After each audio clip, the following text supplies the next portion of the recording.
I wasn't supposed to come home early. She wasn't supposed to be in our bed with him. It was 7:46 p.m. The lights in the house were off, but her car was in the driveway. I just wrapped up a last-minute meeting that was supposed to run late, but something told me to come home. A weird gnawing itch at the back of my neck. Maybe it was intuition. Maybe it was God. I unlocked the door quietly, carrying the food she texted me to grab on my way home, her favorite Thai noodles. The bedroom door was ajar, and the sounds, God, the sounds. At first, I froze. My brain tried to make sense of it. I wanted to believe the TV was on, or maybe she was talking on speakerphone. But when I pushed open that door, my world collapsed. There she was, my wife, on our bed, with another man. They both looked at me, and neither of them moved, like I was the one who interrupted their night. "Eli," she said, breathless, brushing her hair back, "you weren't supposed to be home." The man, the guy I'd seen at our gym, just smirked.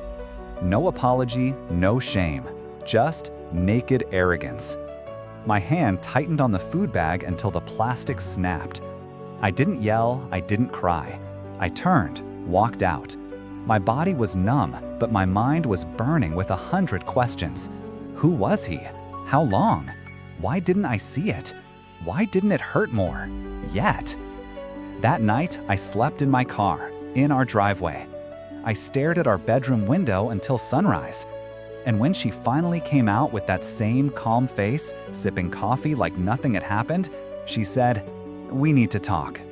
I looked at her, really looked at her, and realized something terrifying. She wasn't sorry. She thought I was weak, predictable, safe.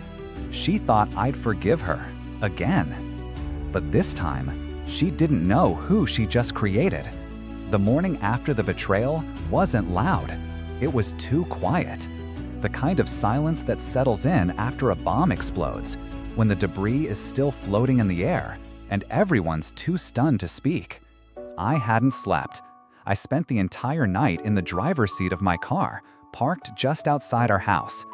The streetlight flickered above me, blinking like a cruel reminder that everything in my life was now unstable. At 7:06 a.m., the front door opened. She stepped out with a mug of coffee in her hand, hair tied up, bare face, still wearing the same silk robe from the night before, like it was just another Tuesday. Her eyes scanned the driveway until they landed on me. No guilt, no panic, just mild irritation. She walked over, wrapped her arm around herself against the morning chill, and stopped 2 feet from my window. I didn't roll it down. She tapped once. I slowly turned my head.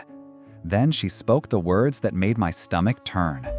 "You're being dramatic." My jaw clenched. I unlocked the door and got out. I didn't say anything. I just stood there, the early morning sun catching her features like it was mocking me, illuminating the stranger I thought I knew.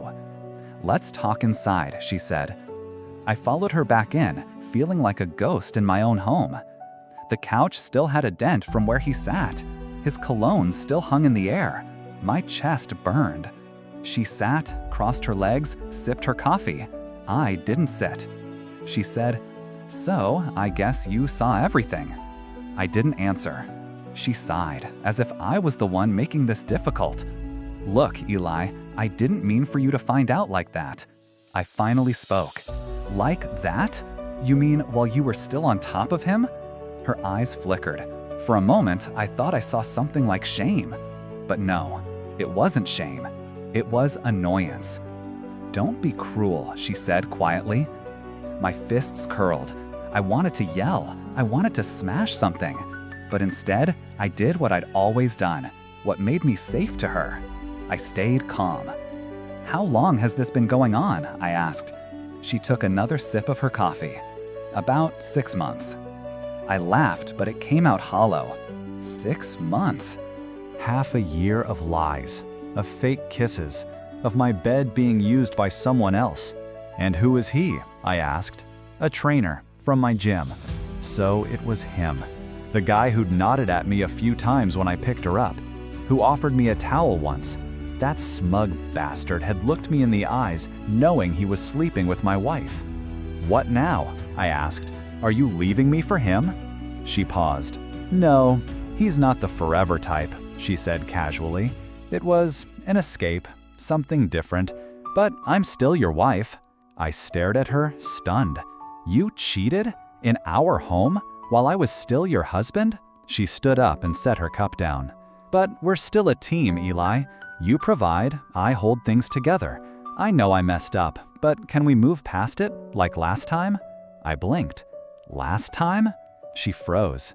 My skin went cold. "How many times?" I asked. She looked away.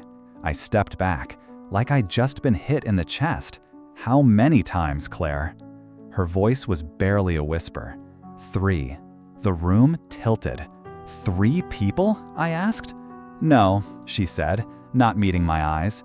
3 affairs. I sat down, finally, because my legs didn't trust me anymore. "I loved you," I said. "You were my world." She walked toward me, crouched in front of me, and placed a hand on my knee. "I know," she whispered, "and that's the problem." My head snapped up. "What?" "You loved me too much," she said, her voice calm. "You made it too easy. You never made me question myself, never challenged me. You always did everything right. You were the perfect husband. And maybe that bored me." There it was. Not just betrayal, contempt. She stood and walked toward the hallway. "I'm going to take a shower. When you calm down, we can talk about counseling." I watched her walk away, watched her disappear into the steam of our shared bathroom. And right there, in that moment, something inside me broke. Not from heartbreak, from clarity. This wasn't love. This was delusion. And I had been the perfect fool. But not anymore. She thought I was weak. She thought I'd stay. But I was done being the man who begged to be respected in his own home. I didn't cry. Not that morning, not even after she closed the bathroom door and the water started running. I just sat there, staring at the floor, trying to connect the dots in my own story. The one I thought was a marriage. How long had I been living inside a lie? 6 months? 3 affairs? Or had it started even earlier, when she first stopped looking at me the way she used to? I stood slowly, knees aching like I'd aged 10 years overnight, and walked into the kitchen. The counter still had a sticky note she left me yesterday. "Don't forget to grab oat milk, heart." The heart at the end twisted something in me. That same hand wrote "I love you" on our anniversary cards. That same hand gripped another man's back last night. The betrayal wasn't just physical, it was psychological. And suddenly, I didn't feel like crying. I felt like documenting. I grabbed my phone and started scrolling back. Messages. Her texts had always been clean. She was smart like that. But now I looked closer. "Don't wait up tonight. Gym class ran late. Back sore from yoga. Need a long bath tonight. Brunch with Amanda. Girls thing. Pile." All lies. Neatly packaged lies that I swallowed because I trusted her. Not anymore. I backed up the texts, took screenshots, created a folder. Then I opened the shared iPad and checked the synced photo library. It had always been her idea to stay connected, but she never thought I'd actually check it. Hidden in the recently deleted folder were photos in a gym bathroom, wearing nothing but her sports bra and leggings, angled just enough to look accidental, but posed just enough to know they weren't for me. I restored the photos. One had a small gold chain in the corner of the frame. Not hers. His. I took a screenshot and saved it too. I wasn't just piecing together evidence. I was peeling back the skin of a marriage I no longer recognized. Then came the email inbox. She never logged out of our shared desktop. At the bottom of the promotions tab, I found it. A reservation confirmation from a hotel last month. Booked under her name for 2 guests, paid in full. Date? The same weekend she told me she was visiting her mother in Vermont. I sat back in the chair and exhaled. I had enough to destroy her reputation if I wanted to. But something in me wasn't interested in revenge, not yet. I wanted something else. I wanted clarity, power, a plan. She stepped out of the bathroom minutes later, wrapped in a towel, steam still clinging to her skin. She walked past me without a word. She thought she still held the upper hand, that I'd beg, that I'd forgive, that I was still her Eli, the predictable, loyal husband who would choose peace over pride. She didn't know I had spent the last hour watching our history rot from the inside. She didn't know I had already called a divorce lawyer, or that I had an appointment booked for Thursday at 9 a.m. I'd told the firm exactly what I was dealing with: infidelity, asset division, reputation defense. They said I had a strong case, especially with evidence, and now I had that in spades. I walked past her, grabbed my keys, and she called out casually, "Going somewhere?" I didn't turn around. "Yeah," I said, "out." "Okay, don't forget oat milk," she replied, flipping her hair like everything was fine. I paused at the door, then looked back at her. Nah, we're all out of hearts around here. I closed the door behind me, and for the first time in a long time, I felt free. By the time I pulled out of the driveway, my hands were steady. No shaking, no feet in my chest, just a cold, focused calm I hadn't felt in years. I wasn't rushing to cry in a friend's living room. I wasn't running to a hotel to escape the pain. I had a new mission now: strategic detachment. Claire thought she knew me. The quiet provider, the patient one, the man who would forgive anything just to keep the peace. But she didn't know this version of me. Not the one who had just made a list of everything he stood to lose and was ready to fight for every piece of it. 9 a.m., downtown cafe. I met with Marcus. We hadn't spoken much in the last few years, but we used to be close before marriage changed my world. He was a divorce attorney by profession, sharp, aggressive, and ruthless when needed. When he saw me walk in, he looked up from his espresso with raised brows. "Damn, Eli, you look like you've seen a ghost." "I have," I said, "and I married her." We sat down. I laid out the facts, no fluff. 3 affairs, one of them confirmed just last night, caught in the act. Hotel receipts, deleted selfies, lying through her teeth while drinking coffee in my house like it was her kingdom. Marcus leaned back, nodded, and took a breath. "First, I'm sorry. Second, you're in a strong position, especially if you want to go nuclear." "Nuclear's not the goal," I said. "Controlled demolition is." He smiled. "That's even better." Over the next hour, we built a plan. Asset protection. Freeze large account movements. Claire couldn't get suspicious yet, but I'd set up a shadow savings account, something in my name only. Property positioning. Our house was in both names, but she'd never handled the bills. I did, so if it came to it, I'd have leverage, especially if I documented her behavior. Emotional warfare. I had to act normal. She couldn't know I was preparing the battlefield. I had to let her think she still owned the narrative. "She has to underestimate you, Eli," Marcus said. "Let her believe you're too weak to leave. That's when she'll slip. And when she does," he smiled, "you take everything."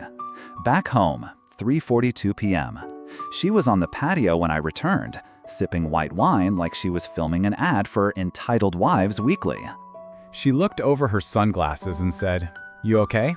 "I'm fine." "Good. I booked a massage for Saturday, by the way. My back's been killing me." I nodded, played it cool.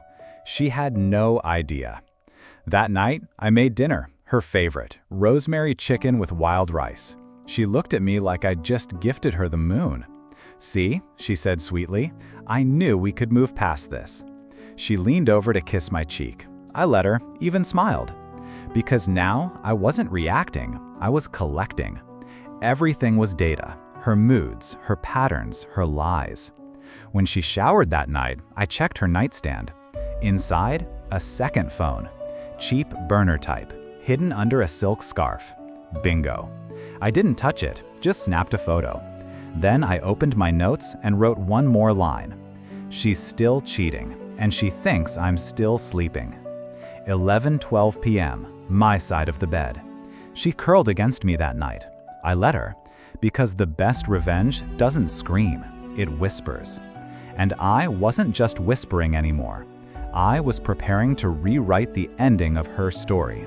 And this time, I'd be the one walking away. Mornings used to be our ritual. Coffee brewing, her robe brushing against my arm as she passed by, the soft clink of mugs. She used to hum sometimes, off-key but charming. I used to love those mornings. Now, I watched her like a hunter tracking prey. She walked barefoot across the kitchen, her phone clutched too tightly in her hand. Not the usual one, the burner. She hadn't noticed me watching. "Another spa day?" I asked casually. She jumped slightly, turning too fast. "Huh?" I motioned to the burner she tried to palm behind her back. "Oh," she laughed, "just an old work phone. I use it for promotions and spam." "Right." I nodded. "Want me to toss it in the trash for you?" She hesitated. "No, I still get some alerts on it." The lie was lazy. That told me everything. She wasn't even trying hard anymore. I smiled and walked away. But something in her eyes flickered. For the first time, she wasn't sure if she was still in control. Perfect. Later that day, I called Amanda, her best friend. She picked up on the second ring. "Eli, is everything—" "Actually," I said slowly, "can I ask you something off the record?" There was silence. Then a sigh. "She's still doing it, isn't she?" I closed my eyes. That confirmed more than I expected. "How long have you known?" "Too long," Amanda said. "I told her to stop. I told her she was going to lose you." "She said it's my fault, that I loved her too much." Amanda scoffed. "Claire doesn't know how to handle love. She only knows how to test it. And when someone actually stays, she punishes them for it." I tightened my grip on the phone. "You deserve better, Eli. You always did." "Thanks," I said. "I'm working on it." By nightfall, I had a spreadsheet. Cold, clinical, damning. Dates, receipts, call logs, hotel names, IP addresses. A full dossier of her betrayal. It was no longer just for court. It was for me. Proof that I hadn't imagined this, that I hadn't failed, that she had chosen this. That night, she crawled into bed beside me again. I didn't move. She placed a hand on my chest. "You've been quiet lately," she said softly. "Are we okay?" I looked at the ceiling. "We're fine." "Promise?" I turned to her slowly, smiled. "You'll see." She looked relieved, maybe even smug. She didn't realize I meant it literally. She would see, soon.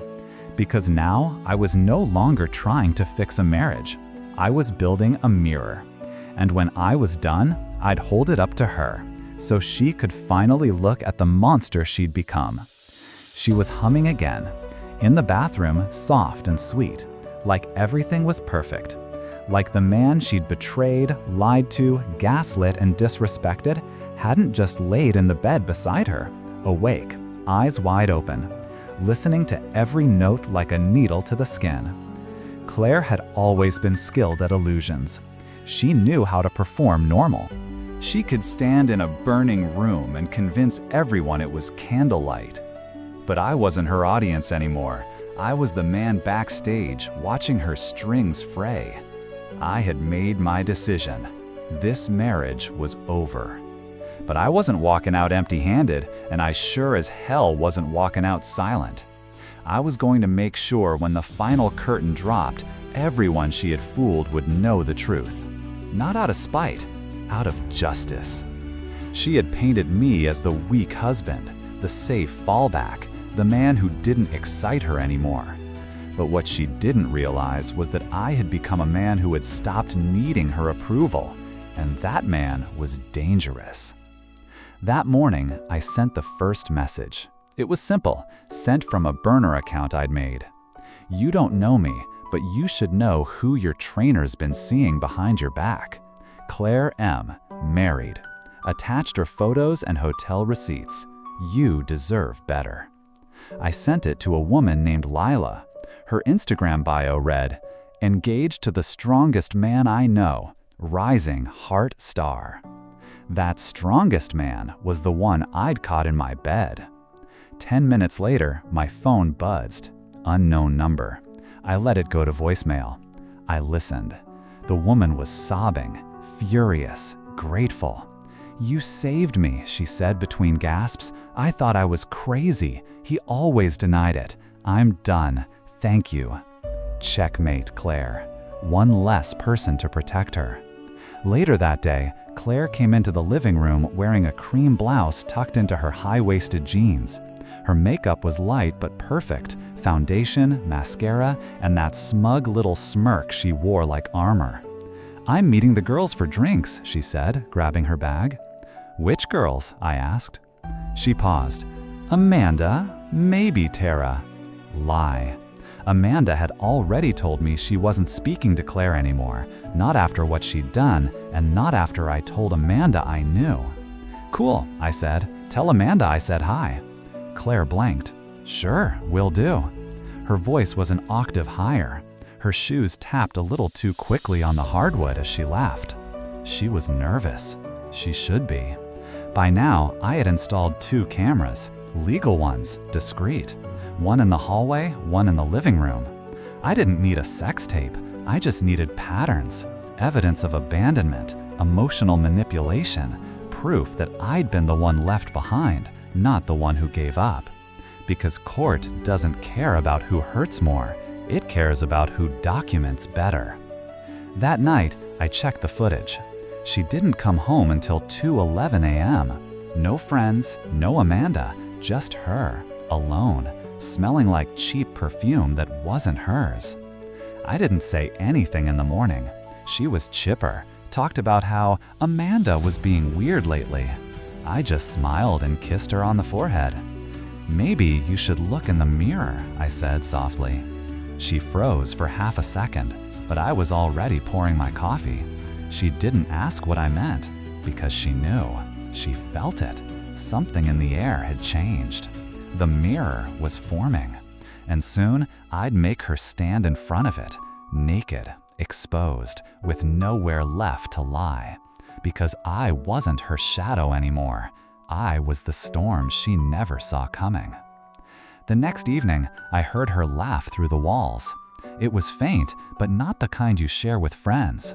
It was flirtatious, intimate, deliberate. She was in the guest room, the one she always said she needed for her morning yoga. She'd taken to spending more time in there lately, always with the door half shut, always with her burner phone in hand, and always when she thought I wasn't paying attention. But I had learned something in these last few weeks.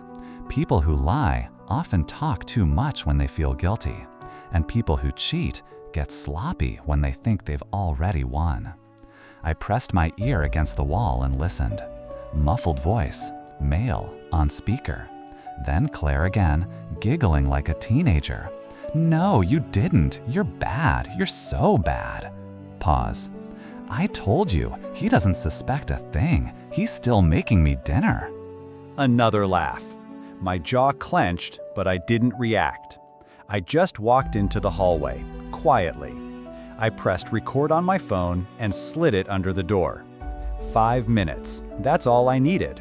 When the every word, clear as glass. Another piece added to the puzzle. This wasn't a marriage anymore. It was a crime scene with candlelight. Later that night, while she showered, I uploaded the audio to my backup drive. I labeled the file Exhibit E, Emotional Infidelity Confirmation. I had folders now, one labeled Court, one labeled Closure, and a new one labeled Clarity. That last one was just for me, for the truths I couldn't unhear, unsee, or unknow. After her shower, she walked into the kitchen wearing one of my old college hoodies. She used to wear it when she missed me. Now she wore it like a trophy, proof that she could lie to my face and still steal my comfort. She wrapped her arms around me from behind. "Do you still love me?" she whispered into my back. I didn't turn.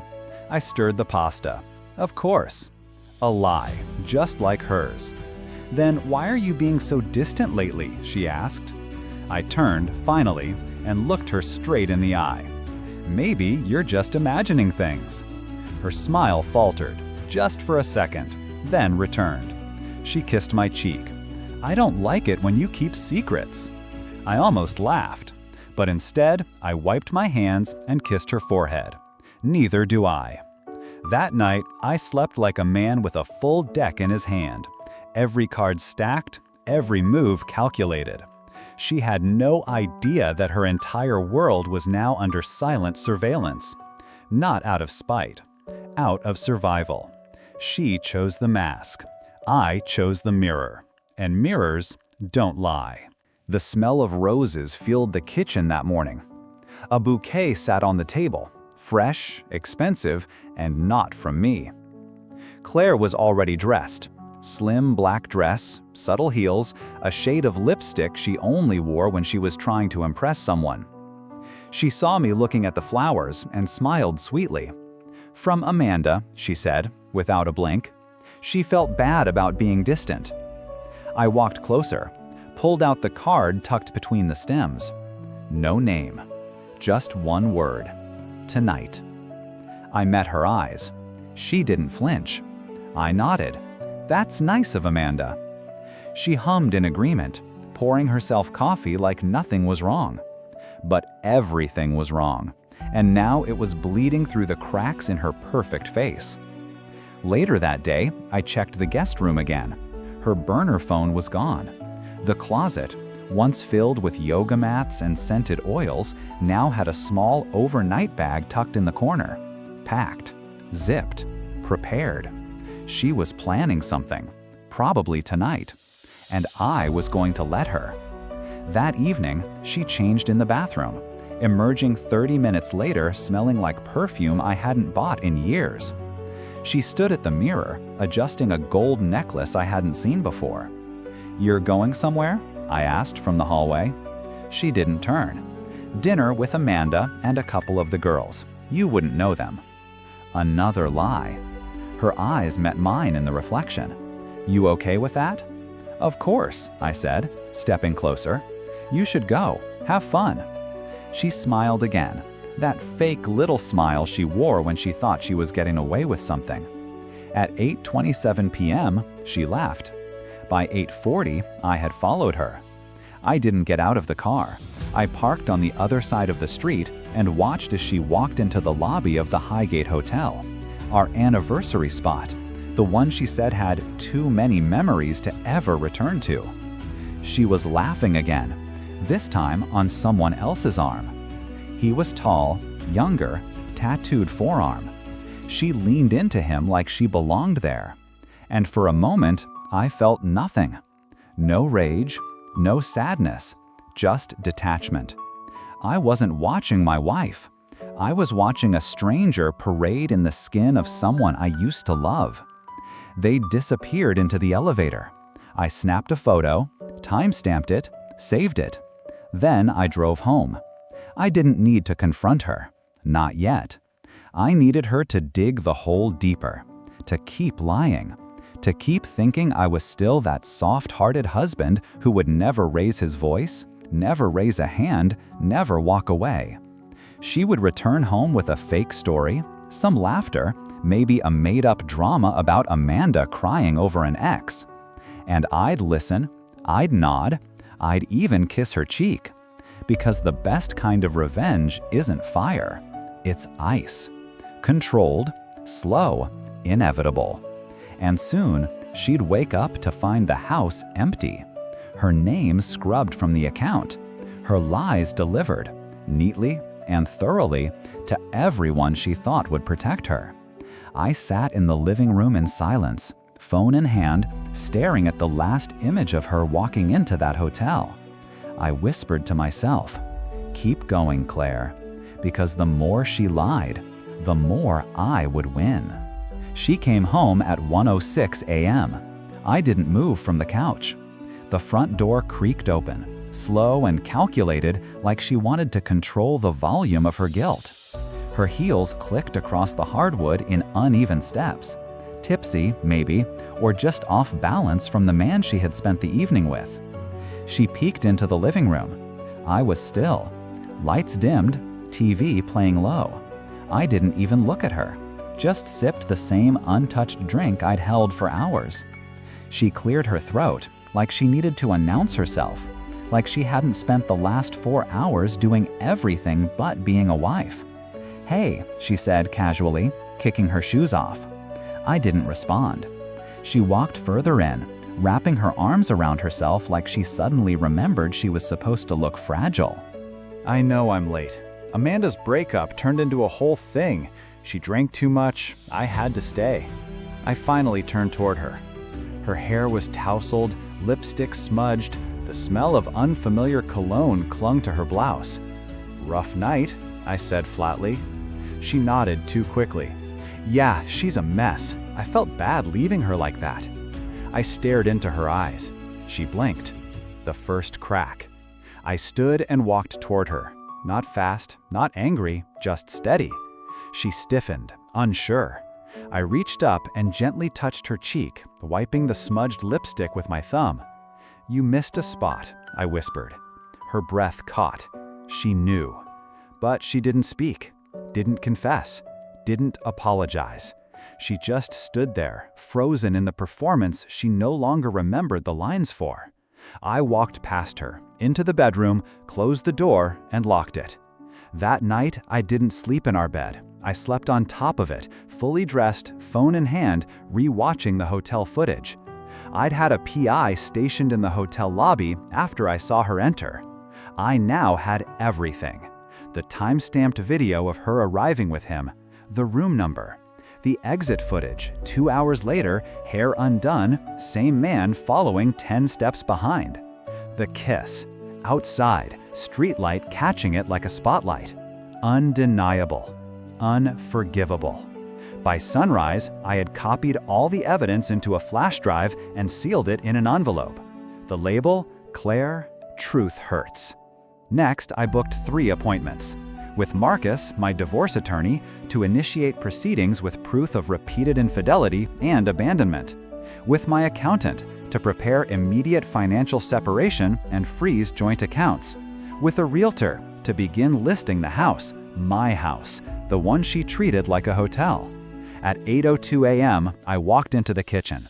She was already there, acting normal again, eggs on the stove, humming the same damn tune she always did when she wanted to smooth over something. She turned when she heard me. "Morning," she said, that practiced smile painted on her face. "Morning," I said back. I opened the drawer, pulled out the envelope, and set it gently on the counter next to her. "What's this?" she asked, eyebrows arching. "Open it." She did, and she didn't even get to the second photo before her hand started shaking. She looked up. "You followed me?" "No," I said. "I waited, and you came crumbling all on your own." Her lips parted, reaching for some excuse. I raised a hand. "Don't, please. You don't understand."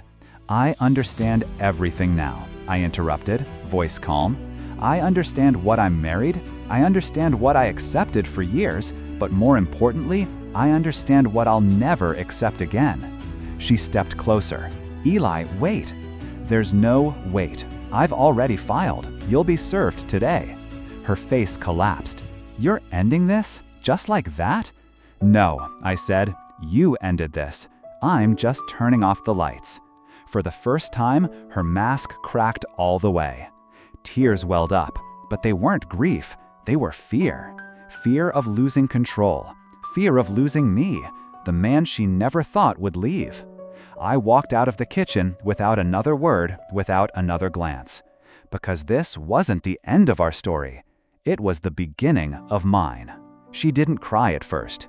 She stood there, gripping the envelope like it might catch fire, her eyes darting between the door and the photos, trying to figure out what to fix first. But there was nothing left to fix. This wasn't a rough patch. This was a demolition. I went upstairs and packed a single bag. Just what I needed, nothing more. I wasn't giving her the satisfaction of watching me drag boxes like a man defeated. I was leaving like someone who had already won. By the time I came back down, she was pacing in the living room, barefoot, hair undone, mascara clinging to her lashes like a mask about to melt. "You're making a mistake," she said, voice sharp now, defensive. I set my bag by the door. "No," I said. "I made the mistake 3 years ago when I ignored the first lie. This is the correction." She followed me, grabbing my arm. "You're not thinking clearly. We can fix this. We always do." "Claire," I said, pulling free, "we've never fixed anything. We've just learned how to live in the ruins and pretend it's still a home." That hit her. She backed away, just a step, but her eyes changed. "You're not perfect either, Eli. I never said I was, but I was faithful, I was present, and I deserved better than this." Her lip trembled. "So you're just leaving? Throwing it all away?" "No," I said softly. "I'm walking away from what's already been thrown." She collapsed onto the couch, hand over her mouth. Her breath came fast, shallow. That was when the knock came at the door. She flinched. I opened it. A courier, neatly dressed, envelope in hand. "Claire Morgan?" he asked. She looked up. "Yes?" "Served." He handed her the divorce petition. Signed, processed, real. She stared at it like it was a death certificate. Maybe it was, for the version of herself that thought she could always win. "I'm not giving you everything," she said suddenly. "Half of that house is mine. You can't take it all." I turned to her, calm and steady. "You're right. I can't take everything, but I can make sure you walk away with only what you earned." She scoffed. "You think you'll come out of this looking like a saint?" "No," I said. "I'll come out of this finally seen." And I meant it, because I wasn't just fighting for revenge anymore. I was fighting for the part of me she buried, the part that stopped laughing, stopped dreaming, stopped believing in anything but routine. I opened the front door again, light spilling in like a new beginning. As I stepped outside, she called out one last time. "Eli, what am I supposed to tell people?" I turned back to her. "Tell them the truth," I said, "or tell them a lie. Whatever you say won't change what I already know." She didn't speak again. She just stared at the man she thought would never leave. But I did. And as I walked down the steps, bag over my shoulder, the air felt different, cleaner. The storm was behind me. And for the first time in years, I wasn't just surviving. I was free. The morning after I left her, I woke up in a small downtown apartment with nothing but a duffel bag and the sound of traffic below my window. It wasn't much, but it was mine. There were no passive-aggressive notes on the fridge, no perfume trails on the pillow, no fake smiles, just silence. Honest, raw silence. And for the first time in years, I didn't dread waking up. I made coffee, sat on the floor with a paper cup, and stared at the walls. Empty. Bare. A blank canvas. Exactly what I needed. Later that day, I got the first message from her. "Claire, can we just talk one last time?"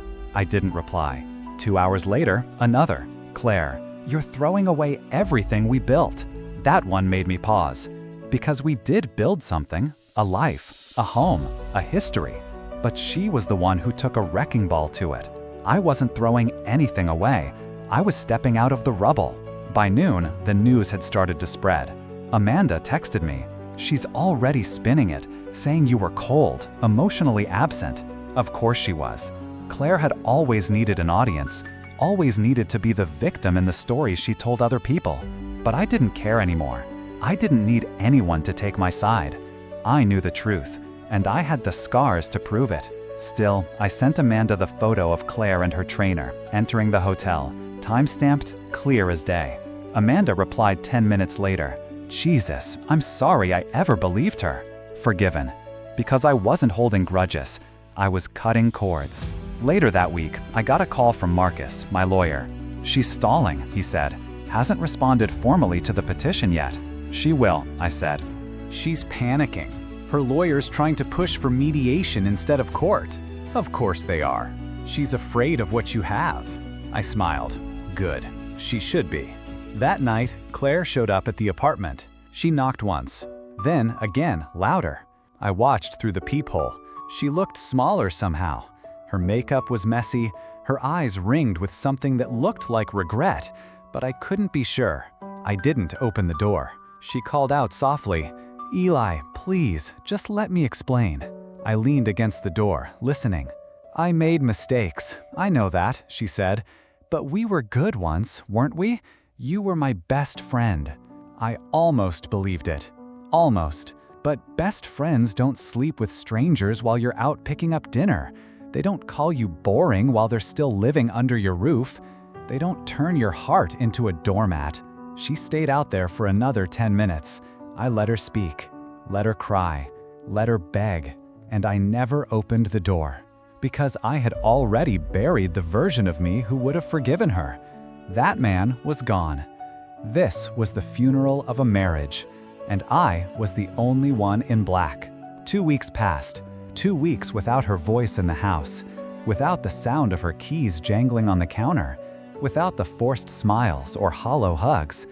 It was like detoxing from poison I didn't realize I'd been swallowing for years. Some mornings, I still reached across the bed instinctively, expecting her body to be there. But I didn't miss her. I missed who I thought she was. There's a difference. One is grief. The other is clarity. Marcus called again. She finally responded, he said, formally, through counsel. What's she asking for? A lot, he said with a dry chuckle. Half the house, alimony, and get this, she's claiming emotional abandonment. That made me laugh for real. She really wants to play victim to the end, huh? Let her, he said. She's not going to win this. You have receipts, literally. He was right. I had built a wall of truth, brick by brick. Screenshots, photos, audio, hotel bookings, the burner phone, witnesses. If she wanted to go public, I could bury her story in facts. But I didn't want a war. I just wanted peace. I wanted out. That Friday, we sat across from each other in a neutral room. White walls, a mediator sitting between us like a referee at the final round of a dying fight. She looked tired, paler, smaller in her oversized sweater. The mask she always wore, the one that radiated control, was cracking around the edges. But when she looked at me, I still saw the flicker of calculation in her eyes.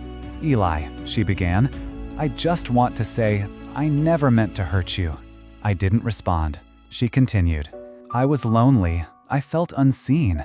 And yes, I made terrible decisions, but I wasn't trying to destroy us. I leaned forward, calm. You didn't destroy us, Claire. You erased me, bit by bit. Every time you lied to my face, every time you kissed me with his mouth still on yours, you didn't just cheat on me. You hollowed me out and wore me like a trophy. Silence. Even the mediator looked away. She blinked. Her lips parted, but no sound came out. For once, she had nothing left to say. We signed the papers. Her lawyer slid the agreement across the table. I signed. She hesitated, then signed too. And just like that, 12 years reduced to 2 signatures and a silence so loud it rang in my ears. Later that night, I drove back to the house, not to stay, just to see it. It looked different now, smaller, like a stage set that had already hosted its final scene. The mailbox still had both our names. I opened it. Inside was a single envelope, addressed to me, from her. I sat in my car, hesitated, then opened it. Eli, I don't know how to be the woman you deserved. I think I loved you in the only way I knew how. But I know now that it wasn't enough. You were always steady, too steady for someone like me. I hope one day you can remember the good parts. I will, Claire. I folded the note and placed it in the glove box. Not to keep, just to remember. Not her, but me, the man who gave everything and finally chose himself. Because that's what remains after the wreckage. Not the ruins, but the one who walks away from them still breathing. The weekends were the hardest at first, not because I missed her, but because I didn't know what to do with the silence. Before, my Saturdays were filled with her voice filling the kitchen, her plans scribbled on sticky notes, her moods shifting like the weather. Now, it was just me. Me and a quiet that no longer felt like punishment, just unfamiliar freedom. I spent my mornings walking the neighborhood, a hoodie over my head, hands in my pockets, watching couples pass by. Some laughing, some silent, some looking like we once did, close on the outside, strangers within. I wondered how many of them were already lying to each other, How many were still pretending? How many were secretly begging to be seen before they vanished? On Sunday, I got a call from Claire's sister, Vanessa. We hadn't spoken since the split. "Eli," she said, voice soft. "I hope I'm not crossing a line." "No," I said, "you're not." She hesitated. She told me everything. Well, her version of everything. I waited. "She said you just gave up on her, that you walked away without fighting." I laughed under my breath. She always hated when people stopped playing her games. "I figured," Vanessa replied, "but I know her. I grew up with her, and I saw what she did to you, even when she thought no one was watching." I stayed quiet. "She doesn't want forgiveness," Vanessa said. "She wants an audience." I closed my eyes. Truth, spoken softly, still hits like thunder. "She's not okay," Vanessa added. "She's falling apart." "I know," I said, "but that's not my weight anymore." She paused, then said something I didn't expect. "I always thought you were too good for her. Now, I just hope you believe it too." The call ended, and for the first time in a long time, I didn't feel like I had to defend myself. I sat in the stillness of my apartment and looked around. No pictures of us, no furniture we picked together, no ghost of a marriage trying to haunt me back. Just me. A desk, a bed, a skyline beyond the window. Freedom had arrived, without fireworks or applause. Just peace. The next day, I donated the last of the wedding gifts we'd never used. The crystal bowls, the engraved wine glasses, the stupid monogrammed cutting board. All symbols of something we never really had. When the last box was gone, I opened a new one, filled with blank journals, and I started writing. Not about her, about me, about what I had lost and what I was rebuilding. I wrote about loyalty, about silence, about waking up next to someone who doesn't love you anymore, but still kisses your cheek out of habit. I wrote about how sometimes betrayal doesn't come with screams, but with soft, ordinary mornings that rot from the inside. And I wrote about the man I used to be, the man who stayed, the man who begged, the man who broke. But I didn't write about her, because she no longer deserved the ink, only the echo she left behind. And even that was fading. It happened on a Tuesday. I was walking through the park after work, earbuds in, cold wind biting at my jaw, when I realized something so quiet, so subtle, that it nearly passed without notice. I didn't hate her anymore. Not a single ounce of me wanted revenge, not even justice, just distance. She had become like a dream I woke up from, foggy, confusing, distant, something that once held weight, but no longer did. A person I used to orbit, no longer the center of anything. For months, I had carried her betrayal like a branding iron on my chest. But now? Now, it felt like a scar. Faded, closed. It still existed, yes, but it no longer bled. That night, I sat in my apartment and opened the final envelope from Marcus. Finalized. The divorce was official. There was no more soon to be, no more waiting. Just a period, not a comma. She hadn't contested the final agreement. Maybe she was too tired. Maybe the lie finally caught up to her. Maybe she realized I had already left long before the papers arrived. I stared at the signature. Claire Morgan. Neat, deliberate, familiar. But that name no longer held me, no longer summoned the ache in my chest, no longer made me wonder what I could have done differently. I had done everything right. That was the irony of it all. Sometimes, even your best isn't enough to keep someone who's already made up their mind to leave, even if they stay under your roof, sleep in your bed, wear your ring. I lit a candle that night. Not for her, for me. A small ritual, nothing dramatic. I sat on the floor and burned the last letter she'd written, the one about loving me in her own way. The words curled into ash quietly, like they knew they were never true to begin with. And I watched the smoke rise. It didn't hurt. It felt like exhaling after holding my breath for too many years. 2 days later, I ran into her by accident. Grocery store. She stood in the produce aisle, staring at a bag of grapes. We locked eyes, and for a moment the world froze. She looked older, or maybe I was just seeing her without the filters of hope and denial. "Eli," she said, voice brittle. "Claire." An awkward silence fell between us. "I heard," she said quietly. "The papers." "Yeah." "You look good," she added, eyes flicking over me. "I feel good." She nodded. "That's good, really." She paused. "I'm sorry." I smiled, a small one. "I know." She didn't ask to try again. She didn't cry. She just stood there, eyes flicking between apology and memory. And I, calmly, without anger, turned and walked away. Because closure isn't always a conversation. Sometimes it's just the peace of knowing you no longer owe someone your pain. I didn't look back. She stayed there, holding a bag of grapes like they might answer the question she never had the courage to ask. How did I lose him? But the answer had been written all over the silence she once ignored, and I had nothing left to say. 6 months. That's how long it's been since I walked away. The apartment doesn't feel temporary anymore. The walls have art now. A record player hums in the corner most nights, playing old jazz or soft rock, or silence when even music feels too heavy.